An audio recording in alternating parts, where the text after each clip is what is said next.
Assalamualaikum warahmatullahi wabarakatuh. Apa kabar? Kembali berjumpa dengan saya, Hersbun Arif, dari Forum News Network.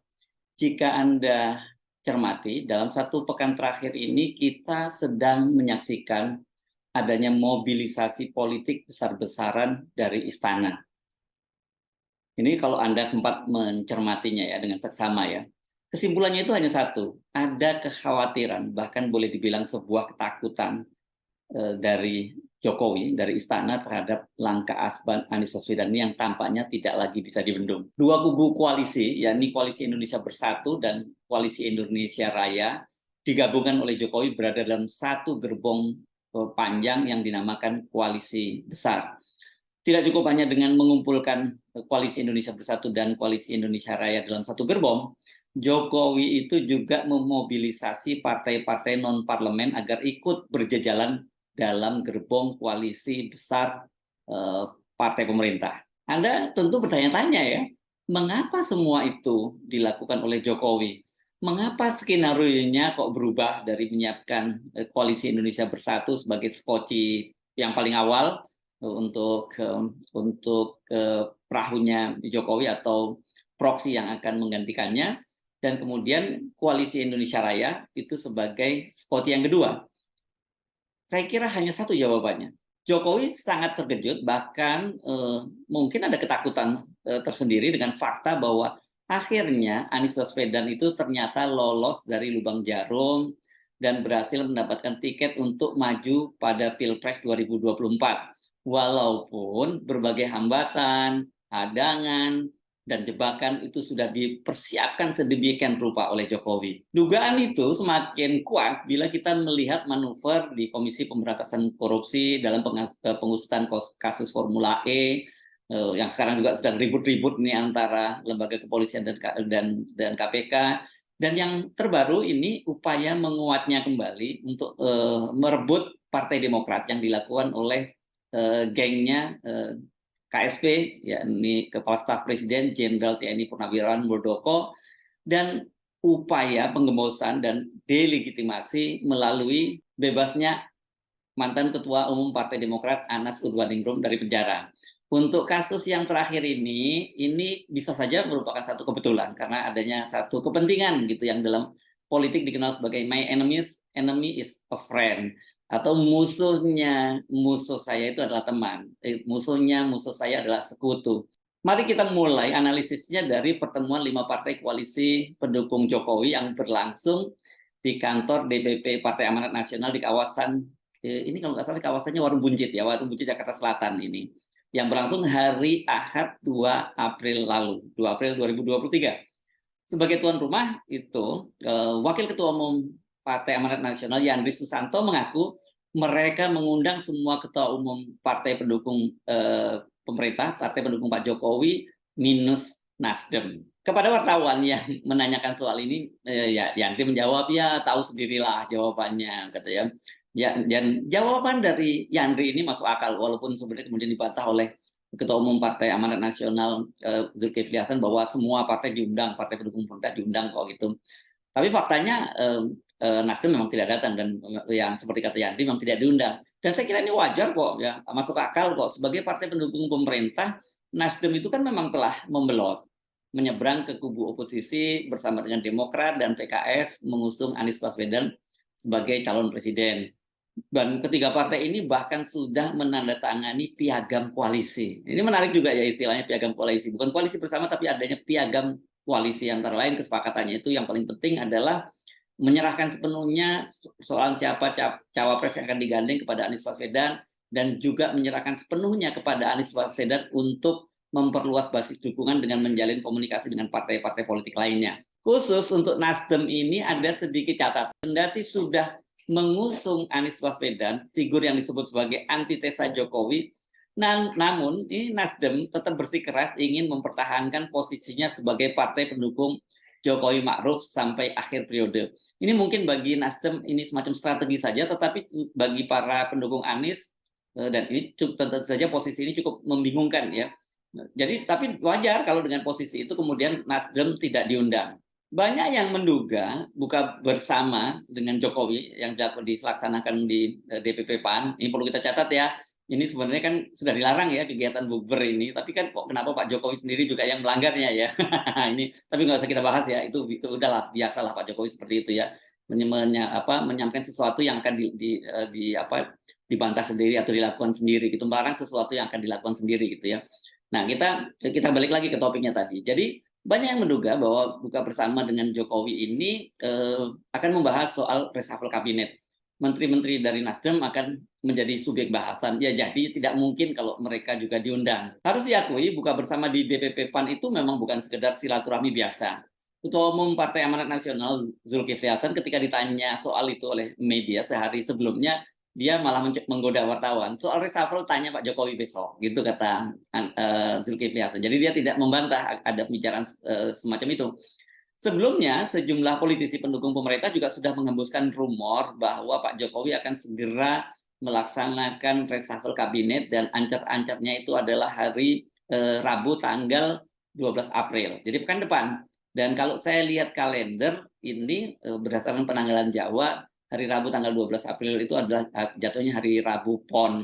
Ini hari-hari ketika Pak Jokowi biasanya mengambil atau melaksanakan keputusan-keputusan penting termasuk reshuffle kabinet. Namun secara mengejutkan, ternyata Ketua Umum DPP Partai PDIP, Megawati Soekarno Putri tidak hadir. PDI bahkan tidak mengirim seorang pun wakilnya.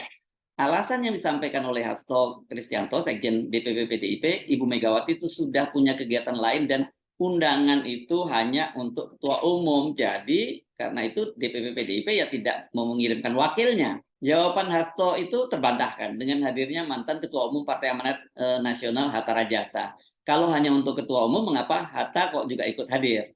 Tidak hadirnya Megawati, tampaknya ini nggak bisa dilepaskan. Ini erat kaitannya dengan ribut-ribut dengan Jokowi soal dibatalkannya Indonesia sebagai tuan rumah Piala Dunia U20. Secara ofisial, FIFA menyebut tragedi Kanjuruhan sebagai alasan pembatalan.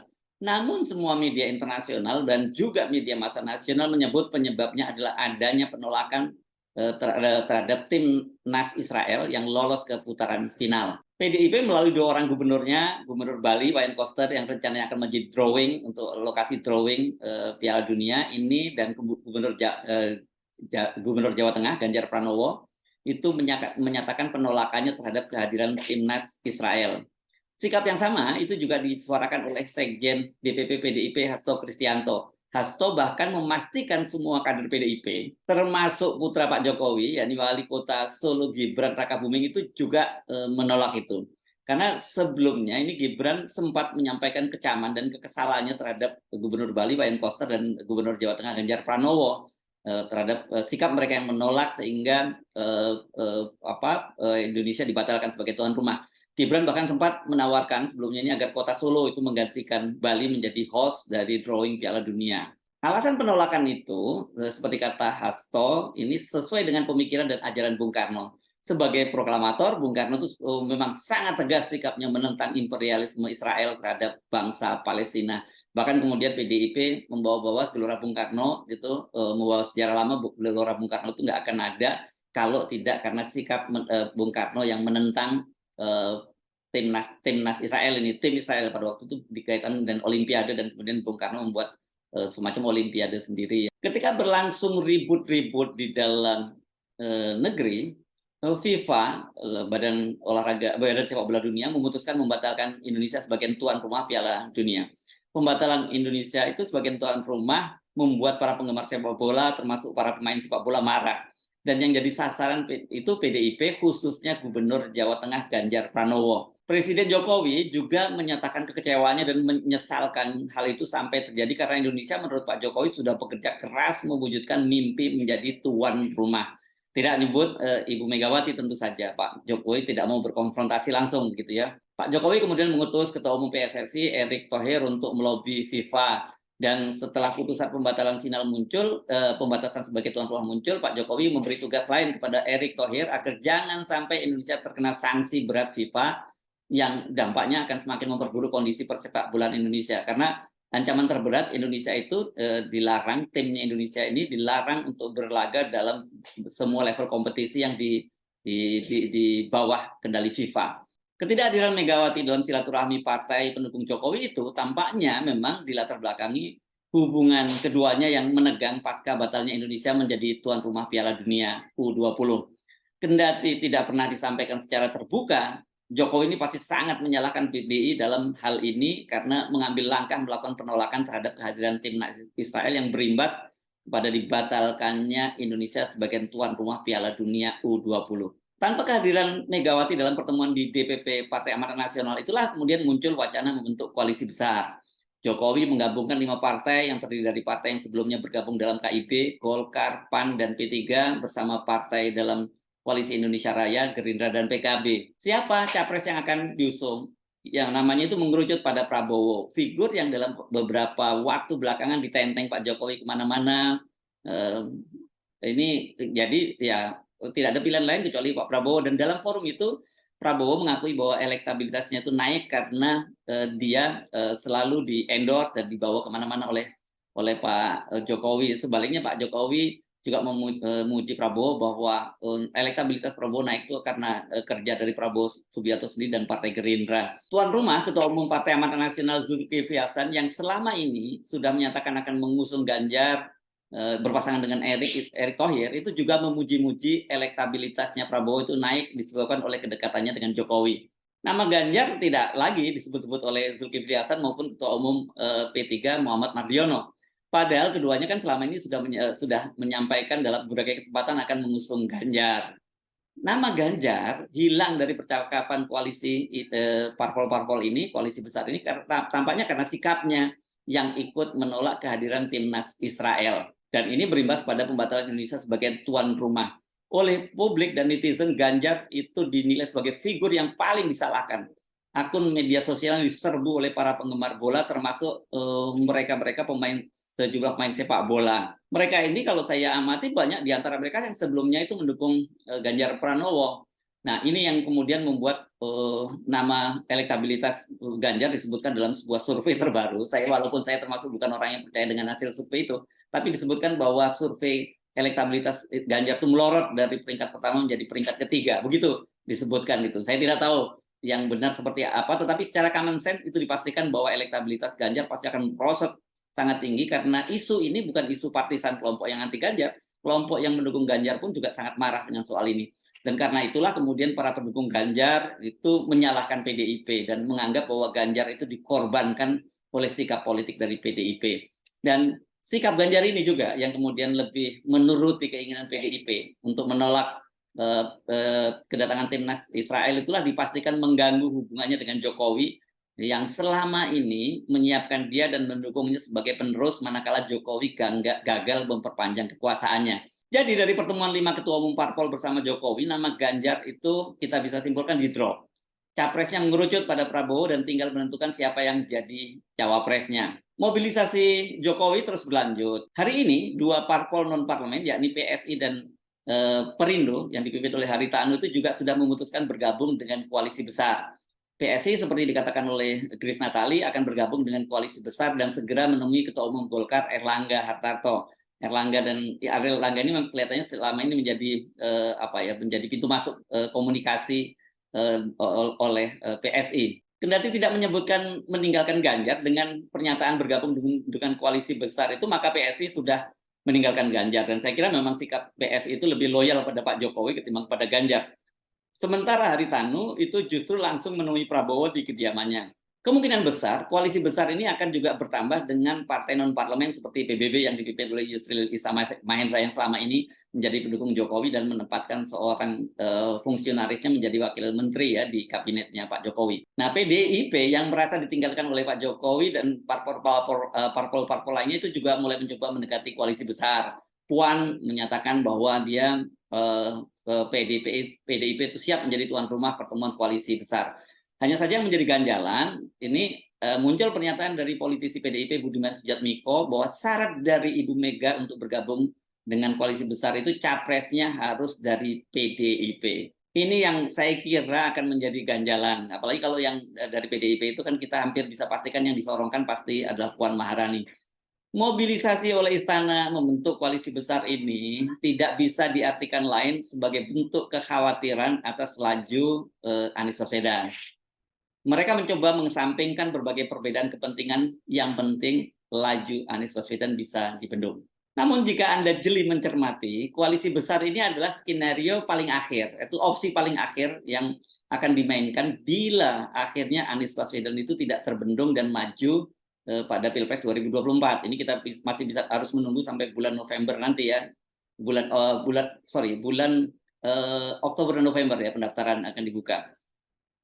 Skenario utama tetap saja itu menggagalkan pencapresan Anies melalui jalur hukum yang sekarang terjadi di KPK, yakni pengusutan Formula E, atau jalur hukum yang lain ini merebut Demokrat melalui Mahkamah Agung, karena kubu Muldoko itu sekarang sedang mengajukan peninjauan kembali di Mahkamah Agung setelah di tingkat pertama, tingkat kedua, dan juga di Mahkamah Agung di jalur kasasi itu dikalahkan. Kalau Demokrat berhasil direbut oleh Pak Muldoko, maka selesai juga cerita pencapresan Anies Baswedan.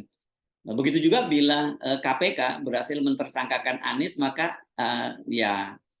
Anies ini kan juga batal menjadi capres, jadi nggak perlu ada koalisi besar itu lagi. Sementara tadi kalau saya menyebut kebebasan Anas itu memang tidak langsung membatalkan pencapresan Anies, tapi ini akan menjadi gangguan yang serius bagi Demokrat, sehingga mereka tidak bisa fokus sepenuhnya menghadapi Pilpres karena munculnya gangguan-gangguan politik yang langsung akan mengarah kepada figur Pak SBY. Pada titik ini kepentingan Anas Urbaningrum bisa ketemu dengan kepentingan Pak Jokowi, bisa bertemu juga dengan kepentingan Ibu Megawati yang sudah lama tidak harmonis dengan Pak SBY. Nah, bagaimana kalau kemudian ternyata skenario melalui jalur hukum tadi itu berhasil diwujudkan, entah melalui KPK atau melalui perebutan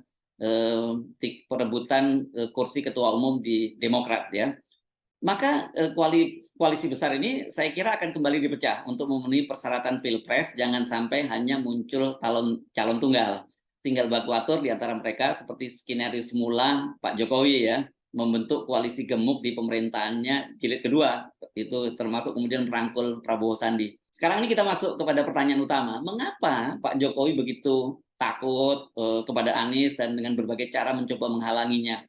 Apakah memang betul ada persoalan perbedaan ideologis karena khawatir kalau negara ini akan menjadi dikuasai oleh kelompok yang intoleran karena Anies ini diusung oleh kelompok Islam, kelompok kanan garis keras gitu.